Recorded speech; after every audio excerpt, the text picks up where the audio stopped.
Imagine this moment. You're drowning, but not in water, in thoughts, in pressure, in the weight of everything you can't fix. Your chest feels tight, your body is exhausted, and your mind is loud.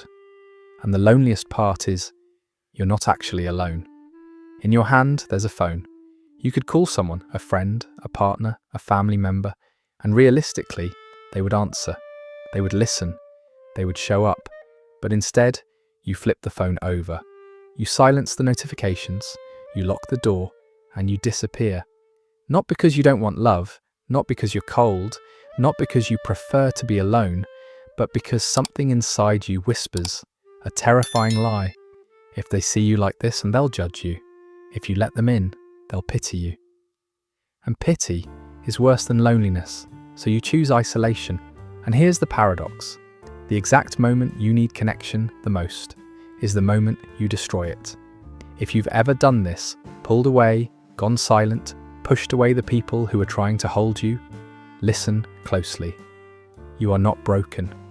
You are protecting yourself from a danger your brain believes is real. And in this video, we're going to expose that danger, then show you how to stop running from the people who want to stay. Let's begin.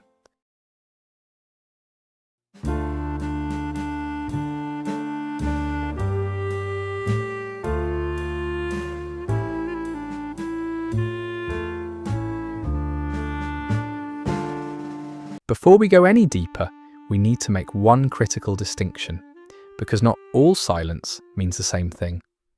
There are two kinds of isolation, and they come from two completely different places. The first is isolation as a shield. This is what most sensitive, overwhelmed people do. They don't disappear to punish anyone. They disappear because their nervous system is overloaded. Their mind feels chaotic, their emotions feel embarrassing, and deep down, there's this fear that if anyone gets too close, they'll see the mess and judge it. So they retreat, not to hurt others, but to protect themselves from shame.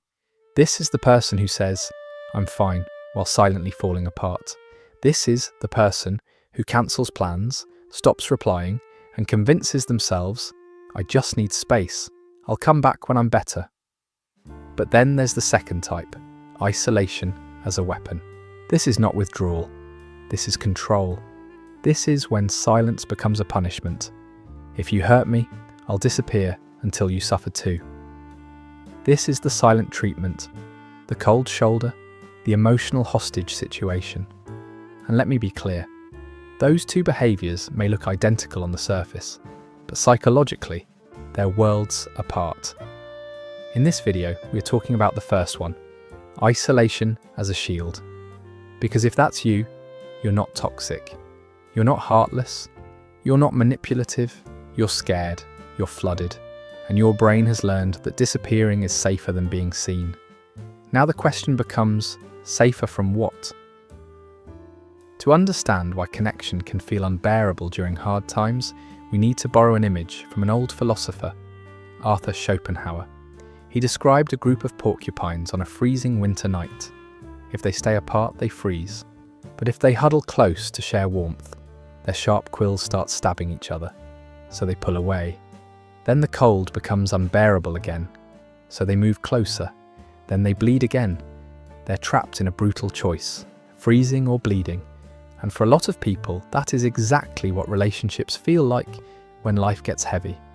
When you're doing well, closeness feels comforting. It feels warm. It feels safe.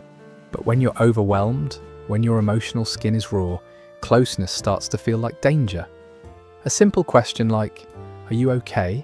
doesn't land like love. It lands like pressure, like an interrogation, like someone shining a flashlight into a room you've been trying to keep dark. Even kindness can hurt. A gentle look can feel like pity. A caring tone can feel like, "Oh, so you're weak right now."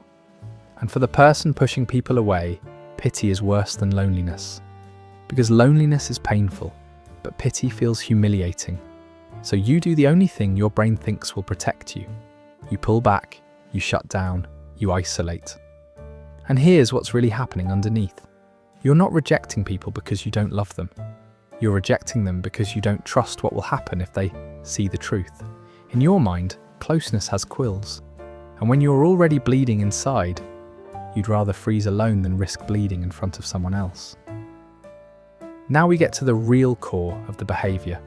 When someone is overwhelmed and still chooses to isolate, it's usually not because they want space. It's because they're terrified of something even worse, being rejected while they're vulnerable. So their brain makes a brutal calculation. If I let you close right now, if I let you see how anxious, messy, depressed, or fragile I feel, you might decide I'm too much. You might get tired of me. You might leave. And here's the twist. Instead of taking that risk, they do something that feels safer in the short term. They leave first. This is what I call anticipatory rejection. I'm going to reject you before you can reject me. That's why the behaviour often looks cold on the surface. They stop replying. They answer with one-word texts. They say, "I'm fine," in a tone that clearly means, "Don't come closer." They cancel plans last minute. They disappear for days, then come back acting like nothing happened. And to the people who love them, it feels confusing and cruel. But underneath, it's a defense mechanism built on one desperate need: control. Because rejection is unbearable when it happens to you. But when you reject first, it creates an illusion of power. If you leave me, I'm a victim. But if I push you away, then I'm the architect of the distance. It's tragic, because the person isn't protecting their heart from you. They're protecting their heart from the version of themselves they believe you won't be able to love. And the worst part, this strategy doesn't prevent abandonment, it just accelerates it. Here's the uncomfortable truth most people never learn. The way you handle pain as an adult was trained into you as a child. Psychologists John Bowlby and Mary Ainsworth discovered something powerful. When we're young, we don't just learn how to behave, we learn how safe love is, and that becomes a blueprint. A script your nervous system runs automatically whenever you're stressed, ashamed, or afraid. So if you're the type who shuts down and pushes people away, it often traces back to one of two attachment patterns. The first is called dismissive avoidant attachment. This is what happens when, as a child, you learned that emotions don't get you comfort.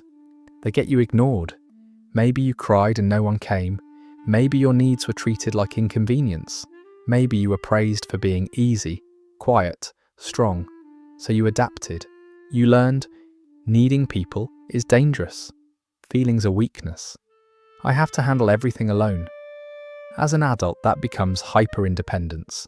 Your default response to distress isn't "help me," it's "leave me alone." The second pattern is even more painful.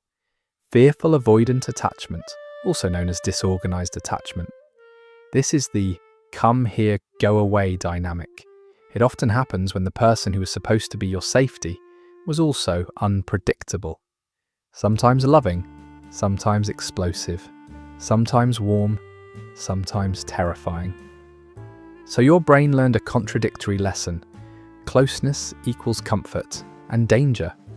That's why, as an adult, kindness can feel suspicious. Support can feel like a trap.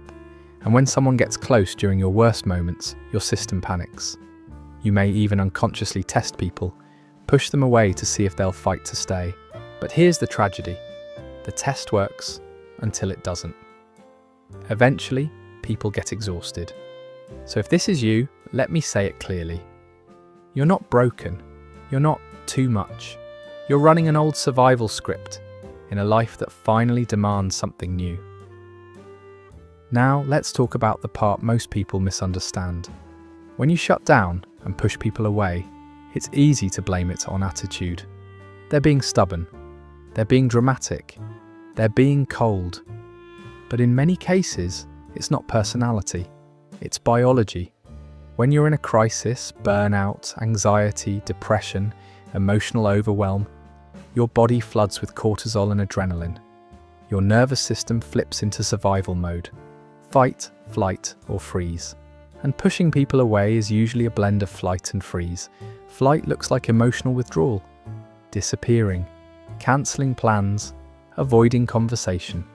Freeze looks like numbness, blank mind, empty stare. I don't know what I feel. This is the moment your brain literally changes gears. Your amygdala, the threat detector, starts screaming, danger, danger, danger. And your prefrontal cortex, the part that gives you logic, language, empathy, and self-control, goes offline, which means something brutal happens. You lose access to the very skills required to ask for help. Because asking for help is not a simple action. It takes energy, it takes clarity, it takes words. It takes the ability to understand what you're feeling and translate it into a sentence another human can understand. But when your nervous system is overloaded, you don't have that. So instead of explaining, you shut the door. This is why people say things they don't mean, like, just leave me alone. I don't care. I'm fine. What they're really saying is, my system is overloaded and I don't know how to be seen right now. This is also why the more someone pressures you to talk, the worse it gets. Because your body isn't experiencing a conversation. It's experiencing a threat. And if you grew up in an environment where emotions weren't safe, your nervous system may have a very small window of tolerance, meaning it doesn't take much stress before you get pushed outside that window and your whole brain shuts down. So no, this isn't weakness. It's a nervous system takeover. And once you understand that, you can finally learn how to take control back. There's one emotion that fuels this entire pattern like gasoline. And it's not sadness, it's shame. Guilt says, I did something wrong. But shame says something far more toxic. I am something wrong.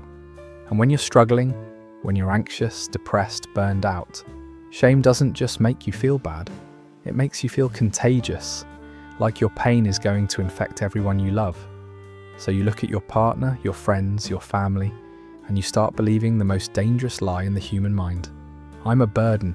You tell yourself, they're doing fine, I'm the storm cloud. They deserve peace, I'm chaos. If I let them close, I'll ruin their mood, ruin their life, ruin them. So you isolate, not to hurt them, but to protect them. And that's why this is so tragic. It's a twisted form of love. But shame doesn't stop there. It creates a spiral. Shame makes you hide. Hiding makes you feel invisible. Invisibility becomes proof you're unlovable. And that proof creates even more shame. Until one day, you're not just overwhelmed, you're convinced you don't deserve support. That's the real reason some people don't ask for help. Not because help isn't available, but because shame convinces them they haven't earned it. And here's the painful irony. Your silence doesn't protect the people who love you.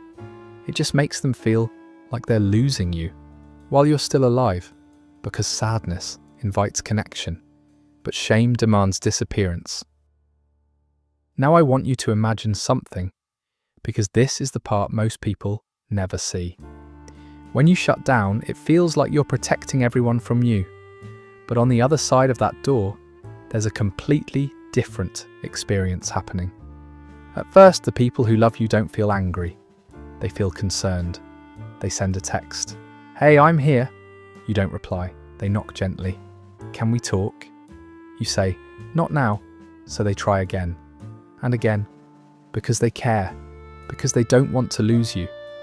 But after a while, something shifts. They stop feeling concerned and start feeling rejected. Not because you're struggling, people can handle struggle, but because silence has no context. Silence feels personal, and slowly, the questions begin to creep in. Did I do something wrong? Am I unwanted? Do they even trust me? Do I matter to them? This is how withdrawal turns into heartbreak, because from your perspective, you're drowning. But from their perspective, you're pushing their hand away while they're trying to pull you up. And here's what usually happens next, the saddest part of the cycle.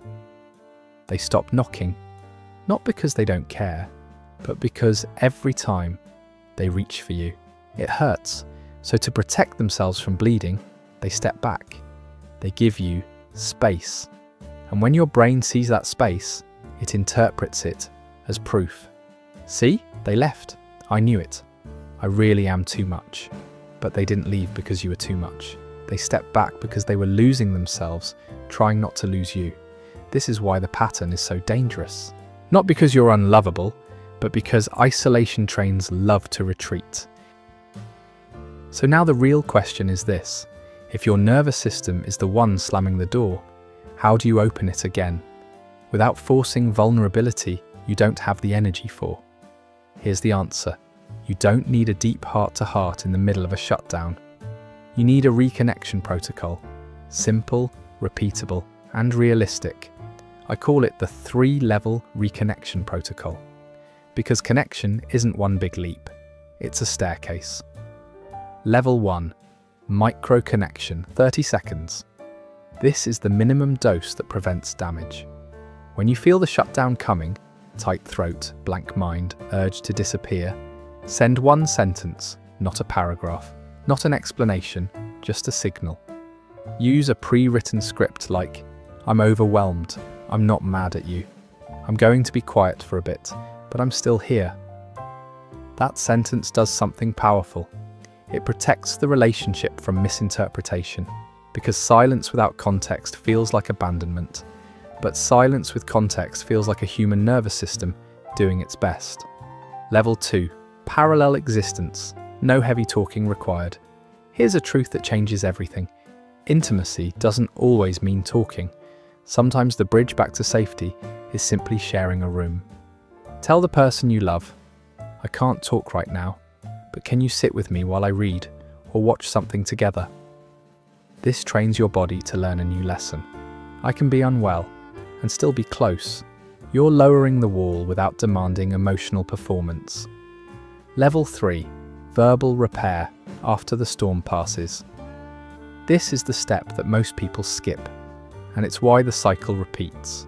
Once you're regulated again, you repair the rupture, not with shame, with clarity. Try this. "I want to apologize for shutting down. I wasn't rejecting you. I was overloaded. Thank you for staying patient." That's not weakness, that's leadership. And all of this is built on a DBT principle called opposite action. When your emotion tells you to isolate, and you know isolation will destroy what you love, you choose the smallest opposite step. Not a confession, not a breakdown, just a crack in the door. Because every time you reconnect, even imperfectly, you teach your nervous system something new. Connection is not danger. Connection is safety.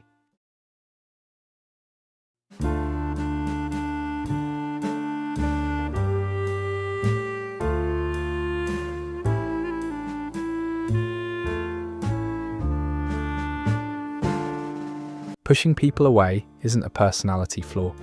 It's a survival tactic, one that may have kept you safe in the past, but now quietly starves you in the present.